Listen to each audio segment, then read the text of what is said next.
नमस्कार मंडळी, S S food कट्टा या चॅनलमध्ये आपलं स्वागत आहे. घरात शिळी चपाती उरली तर तो मोठा प्रश्न पडतो.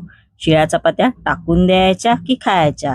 पण मी आज एक मस्तपैकी अशी भन्नाट रेसिपी शिळ्या चपात्यांची घेऊन आली आहे. ते म्हणजे शिळ्या चपात्यापासून मस्तपैकी असे भजी आपण करणार आहोत. चला तर जराही वेळ न घालवता रेसिपीला सुरुवात करायची आहे. मी इकडे उरलेल्या शिळ्या चपात्या आहेत, बघू शकता तुम्ही. या 3 घेतलेल्या आहेत. आपण आता ह्या शिळ्या चपात्या आहेत त्या थोड्याशा शेकून घेणार आहेत. ह्या चपात्या तुम्हाला अशा पातळ दिसतायत, नरम. आपण आता ह्या थोड्या कडक करायच्या आहेत. त्यासाठी इकडे मी तवा घेतलेला आहे. तव्यावर आपण आता थोडंसं तेल आहे ते घालायचं आहे व असं तेल आहे ते स्पॅच्युलाच्या साहाय्याने असं स्प्रेड करून घ्यायचं आहे. बघू शकता तुम्ही. आपण आता शिळी चपाती आहे ती या तव्यावर अशी शेकून घ्यायची आहे. आपल्याला कडक करायची आहे चपाती. जसे आपले पापड असतात तशी आपल्याला इकडे चपाती आहे ती करून घ्यायची आहे. आपण आता दुसऱ्या बाजूने शेकून घेणार आहोत चपाती. खूप छान लागतात हे भजी, बघू शकता. अशी शेकून घ्यायची आहे सगळ्या बाजूने, म्हणजे ती कडक होऊन जाते. गॅसची फ्लेम इकडे मीडियमच ठेवा. मीडियम फ्लेमवर आपल्याला ही चपाती आहे ती शेकून घ्यायची आहे. बघू शकता आपली चपाती आहे ती कडक झालेली आहे. आपण आता ही एका डिश मध्ये काढून घेणार आहोत. बाकीच्या सुद्धा अशाच करायच्या आहेत. बघू शकता अशी पापडासारखी कडक झाली पाहिजे चपाती. त्यानंतर इकडे मी बाउल घेतलेला आहे. बाउलमध्ये आपण ज्या शिळ्या चपात्या शेकून घेतलेल्या, बघू शकता एकदम अशा पापडासारख्या कडक झालेल्या आहेत. त्या आपण या बाउलमध्ये अशा तोडायच्या आहेत. बघू शकता अशा कुस्करून घ्यायच्या आहेत.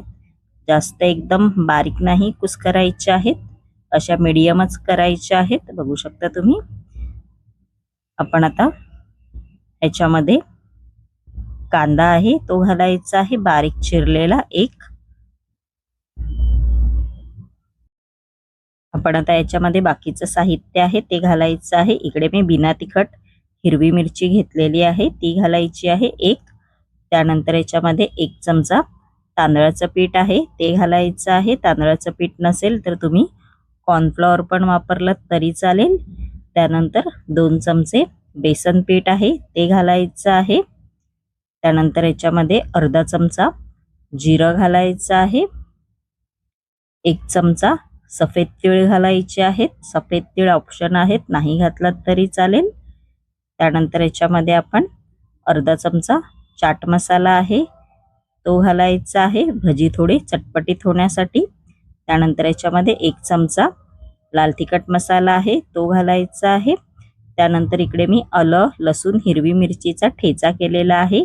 इकडे मी 3 लवंग्या मिरच्यांचा वापर केलेला आहे. आपण आता याच्यामध्ये 1 चमचा धणे पावडर आहे ती घालायची आहे. चवीनुसार मीठ आहे ते घालणार आहोत आपण आता. आपण आता हे मिश्रण हाताच्या साहाय्याने असं मिक्स करून घ्यायचं आहे. बघू शकता सर्वप्रथम थोडंसं असं मिक्स करून घ्यायचं आहे. त्यानंतर याच्यामध्ये आपण आता थोडंसं पाणी घालणार आहोत. मॅक्सिमम 2 चमचे लहान असे पाणी घालायचे आहेत व असं परत मिक्स करून घ्यायचं आहे. बघू शकता तुम्ही असं बॅटर झालं पाहिजे एकदम भजीसारखं. जसं भजीचं बॅटर असतं तसं थोडंसं आपण आता याचे भजी तळून घेणार आहोत. नेहमीप्रमाणे तेल गरम करायला कढईमध्ये मी आधीच ठेवलं होतं. तेल आपलं चांगलं कडकडीत गरम झालेलं आहे. आपण आता याच्यामध्ये शिळ्या चपातीचे जे भजी करणार आहोत ते असे एक करून असे सोडायचे आहेत. हाय फ्लेमवरच आपल्याला हे भजी आहेत ते मस्तपैकी असे सोनेरी कलर येईपर्यंत तळून घ्यायचे आहेत. बघू शकता असे मध्ये मध्ये पलटी मारून घ्यायचे आहेत. बघू शकता मस्तपैकी असं आपल्या भजींना सोनेरी कलर आलेला आहे, बघू शकता तुम्ही. आणि मस्तपैकी आपले शिळ्या चपातीचे भजी तयार झालेले आहेत.